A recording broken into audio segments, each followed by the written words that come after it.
ഇന്ന് രാവിലെ എണീറ്റ് വന്നപ്പോഴേ ഉമ്മ പറഞ്ഞ് തുണി വിരിക്കണമെന്ന് പോയടാ. പിന്നെ ഒരു മടിയോടുകൂടി കയറി ചെന്നപ്പോഴേക്കും ആളുടെ നല്ല മഴക്കാറ്. പിന്നെ രക്ഷപ്പെട്ടല്ലോ, തുണി വിരിക്കണ്ടല്ലോ. അങ്ങനെ കുറച്ച് നേരം മഴക്കാരൊക്കെ നോക്കി നിന്നപ്പോഴത്തേ ഉപ്മാവും. പിന്നെ ഉപ്മാവ് അങ്ങോട്ട് കഴിച്ചു. പിന്നെ വീടൊക്കെ വൃത്തിയാക്കി വന്ന് ഉച്ചയായി ചോറ് കഴിച്ചു. അങ്ങനെ ഇരിക്കുമ്പോഴത്തേക്ക് ഞാൻ കുക്ക് ചെയ്യൊരു മോഹം. അങ്ങനത്തെ വീഡിയോ എടുക്കുന്ന നമ്മൾ കണ്ടുകൊണ്ടിരിക്കുന്നത്. ആ ടേക്ക് ശരിയായില്ല, രണ്ടാമത്തെ ടേക്കിൽ അത് ഓക്കെ. അങ്ങനെ ഇതൊക്കെ ഉമ്മയുടെ മിക്സി ആട്ടോ. ഉമ്മ സൂക്ഷിച്ച് വെക്കുന്ന സാധനങ്ങളാണ് ഇത് ഉപയോഗിച്ചിട്ട് കൂടിയില്ല. അതൊക്കെയാണ് ഞാനിപ്പോൾ എടുത്ത് ഉപയോഗിച്ചത്. സംഭവം കുറച്ച് ചക്ക ഉണ്ടായിരുന്നു കേട്ടോ, നല്ല പഴുത്ത ചക്കയായിരുന്നു. ആ ചക്ക കൊണ്ട് ഒരു അപ്പം ഉണ്ടാക്കാൻ നോക്കിയതാട്ടോ. സംഭവം നല്ല ടേസ്റ്റും കാര്യങ്ങളൊക്കെ ഉണ്ട്, നല്ലോണം ശരിയായി. പക്ഷേ ആ വീഡിയോ എടുത്തപ്പോഴത്തേക്ക് ഭയങ്കര ഷേക്കും കാര്യങ്ങളൊക്കെ ഉണ്ടായതുകൊണ്ട് ഞാൻ ട്രൈപോഡ് യൂസ് ചെയ്തില്ല കേട്ടോ.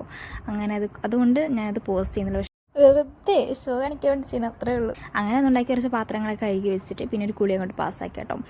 അങ്ങനെ കുളിയും കാര്യങ്ങളൊക്കെ കഴിഞ്ഞു. പിന്നെ നമ്മൾ കുറച്ച് നമ്മുടെ സ്കിൻ കെയറും കാര്യങ്ങളൊക്കെ ഒന്ന് ചെയ്തു. ഒന്നുമില്ല, ജസ്റ്റ് ഒന്ന് മോയ്സ്ചറൈസർ, അത്രേ ഉള്ളൂ സംഭവം. അത് പിന്നെ ചക്കപ്പ റെഡി ആയിട്ടോ. അങ്ങനെ തേക്കണ്ടോ, നല്ല രസമില്ല, നല്ല കളറുണ്ട്. ഞാൻ കുറച്ച് മഞ്ഞപ്പൊടി ചേർത്തപ്പോഴാണ് അത്രയും കളർ വന്നത്. പിന്നെ അതും കടുങ്കാപ്പിയും കൊണ്ട് കഴിച്ചിട്ടുണ്ട്, നല്ല സോഫ്റ്റ് അപ്പം. അങ്ങനെ കാപ്പിയും കുടിച്ച് കുറച്ച് കടലയും കഴിച്ചു. രാത്രിയായപ്പോൾ ചോറും കഴിച്ചു. അപ്പോൾ ഇത്രയുള്ള കഴിച്ച് വീഡിയോ നല്ല വേറെ വീഡിയോ വരാം കേട്ടോ. Bye bye.